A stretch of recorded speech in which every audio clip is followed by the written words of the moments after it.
I guess I have one more thing I'll say to you, maybe two more things.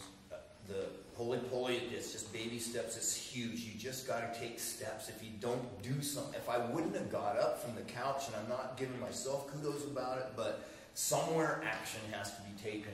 You can hear it over and over. You can hear me tell you this story, but unless you do something, it's not going to happen. And it's the same thing with exercise. And unless someone works on their form, it's not going to happen. Unless someone works on their technique, it's not going to happen. It doesn't just fall out of the sky, and that's exactly what my daughter said to me. Dad, if you don't get off that couch, it's not going to happen. And so that day, I started on this whole journey, and that's how ReNA really came about, because I had to devise a way that I could train and still get.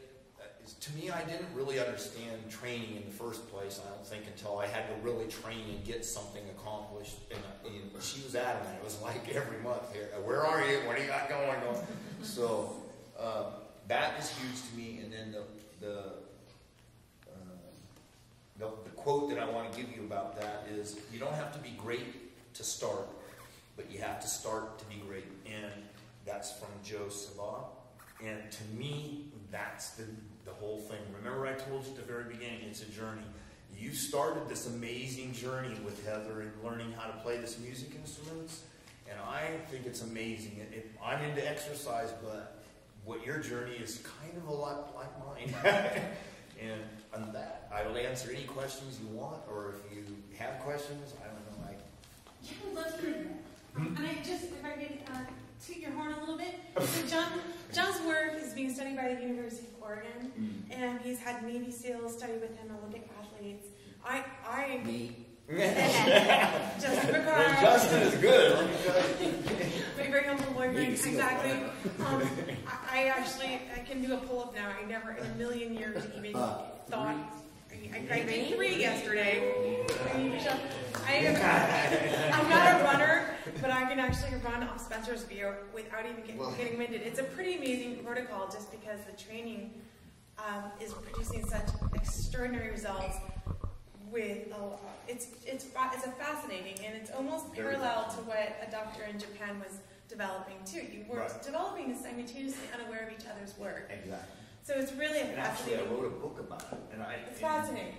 Who knew? Didn't even know the guy. Who knew? John's studio is actually, I don't think you even advertise. It's all word of mouth, and some classes are just packed to the gills. So you're spreading the good word, but it's kind of an amazing thing that you were seeing at the beginning. But so I just wanted to make sure maybe you didn't understand that. But we'd love to hear from the musicians on the floor. Are there any questions you have about what for you is the hardest part of your music work? Can we say it's the practicing? Yeah. And what would you like, because you want to understand clearly that John ripped his legs muscles, his kneecaps fell down to his feet. Did you all understand that? He was told he wouldn't walk again. Oh, I was going to show you some pictures. You saw it, right? Not only that, did everybody understand that he doesn't even drive a car? And by the way, he doesn't live in Eugene. He lives in Springfield, rides his bike to Creswell, and then came here. So if you can just put that into context. So the questions, you guys weren't. could one of our students, Anybody. We're coming to the end of our session, but I would love to hear from the children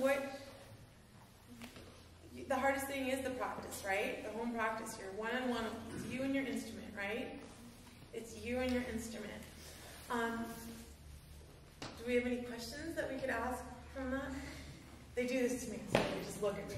They just look at me. They just look at me with sweet faces. Sometimes they smile.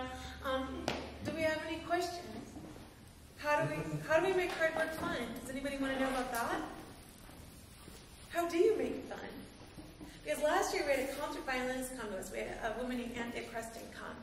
And she talked to us about some ways that she made her practicing fun, right? Like she said, if she looked at your music, she wrote in every single margin. She tried to find 5 different ways to practice every measure. That was her game. Like, I just have to find that. Do do any of our musicians have some questions for our guest? It's all right. Because if not, we're going to open it up to the floor, because I think there's some adults that have some questions. Questions for our guest today? Sure. What is your name? What's your name?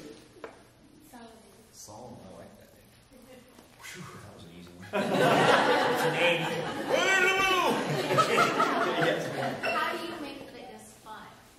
Well, let's define fun. I turn it. I mean, I can't really say it's fun. In fact, there's a German guy that it works out with us. There's a word in Germany they call it Hassliebe. It means hate love. To me, I hate it when I'm doing it, but I love it when I'm done. But I do make games out of things like this would be a strange. It might not mean anything to you, but I might say that I usually have goals. I always have goals, actually. And so I make games to accomplish the goals that I want. So let's say that just you and I are talking and I want to learn how to do, or I want to get 30 intervals of the burpee, okay, on 10-second intervals. So then I would start making games out of that. I would say, okay, I got to get 30 intervals, so I'm going to see if I can do 5 intervals in a row, and then I'll rest a minute, and then I'll do 5 intervals. I'll make some kind of a game out of it, or I'm going to do 10 intervals, and then I'm going to do 8, or just different patterns like that. Yep. Maybe if you explain how many basic movements you use. 6 basic, okay. And then how often do you repeat a workout? Okay. We were talking about this the other day, the creativity that goes into the small number of movements, but never repeating the same workout. So basically, and I was taught bodyweight training initially. I'm addressing you kind of maybe this. I don't know why. I got connected to you somehow. Basically, I was taught in bodyweight training by an Australian when I was in college, and unfortunately, this guy actually warned me. He was a really amazing bodyweight trainer, but he said to me, I was into weights, and he was like, drop the weights and start training your body. The weights are going to take you nowhere, and I really liked it. I just contacted him last year, actually, and he's still in Australia. But he taught me there's basically 6 basic movements for the bodyweight training. There's squatting, there's jumping, there's the complex movement. We use the burpee. I think it was developed by a physiologist. It's an amazing movement. And then we use the pull-up, the push-up, and running. So those are all the basic components of human movement, basically. In fact, if you could, I look at movement more from, and this might sound a little weird to you, but if you were in the native environment, we're civilized now, I get it, we live in houses and all that, but if you were in a native environment, your lifestyle would be way different. Your movements, you wouldn't be lifting weights every day, and you wouldn't be laying on trees doing bench presses. You would be sprinting for your life most of the time, climbing trees, walks, crawling, all those things that we do that we don't really do anymore, but our bodies are made to do that. That's what they want to do. That's what they should do. That's how they're designed to move. But we do all these bizarre things to them, like run 26 miles straight or bicycle over 13 mountains. Or it's really not what we were designed to do. It's just that we do that because of how we are. And I'm not against sport or anything like that. But if you looked at fitness, how it should be, I think it should be more native style, if that makes sense. So your classes are about 30 minutes long? And then you just incorporate different exercises to cover those 6? Yeah, well, there's, I was going to go off on that a little more, but yeah, there's these basic 6 movements. There's a bazillion movements that come off the core movements, and how you mix them together. You can mix jumping with squatting. You can mix running with squatting. I mean, there's all these different combinations. If you know the combinations, what works together, and not that I'm the expert of experts, but I've done it for 40 years. And I'm still doing it. I do 7 every day, so you keep learning unless you just turn your brain off. 7 sessions every day? Yeah, so you keep doing that, you learn more and more how people move. It's just endless. Oh yeah. Why do I like fitness? Wow, that is a great question, my friend.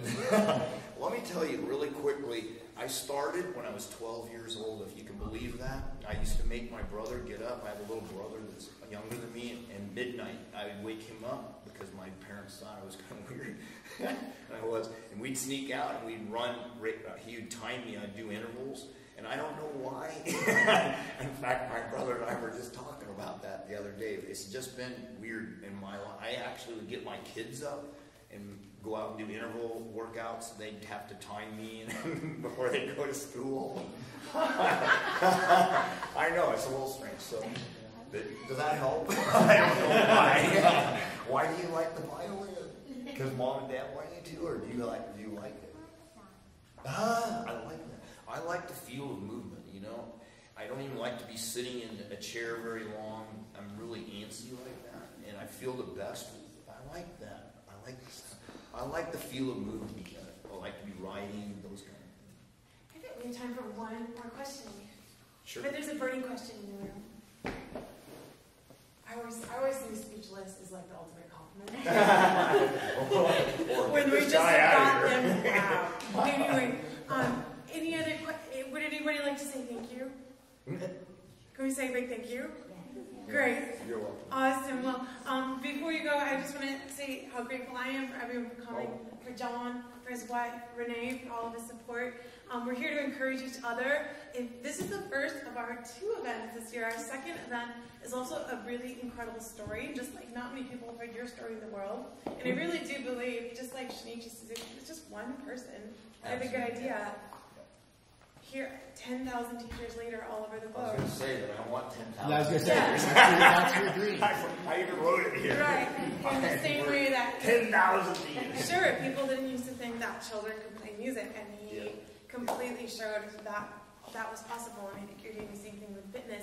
Our next speaker is a woman. Her name is Diana Ehat. She has her doctorate in string pedagogy, and she has a story that very few people have heard as well, and she actually was in Sarajevo playing in a string quartet when the war hit, and I'll leave it there. She'll explain why she stayed. A very compelling story that very few people have heard in the world. So she is our next presentation. Unfortunately, that date is not scheduled yet. Everyone is invited to that too, because I think we're here to encourage each other and do great things with the gifts of our lives. On a completely separate subject, one of the parents in our studios owns an organic farm called Groundworks Organic and left some free pumpkin coupons for me. So if you'd like that, I'll be over there. Let's say a big thank you to Jon.